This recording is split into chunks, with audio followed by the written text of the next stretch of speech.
In this video I'm going to show you how to see the battery level of the Nintendo Switch 2 Pro controller, plus how to charge it.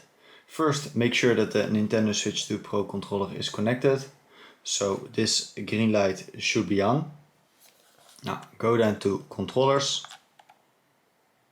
And then the icon you see here, this is your Switch 2 Pro controller.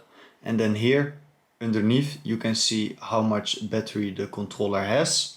There is no way to see exactly what battery percentage it exactly has, but it gives you an estimate. I have here the charging cable that you get when you buy the Nintendo Switch 2. And to charge the Nintendo Switch 2 controller, plug one end of the USB-C cable here in the Nintendo Switch 2 Pro controller, and then just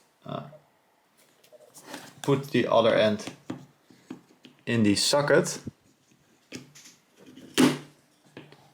like this, and now you see that red light turned on, so this means the controller is charging.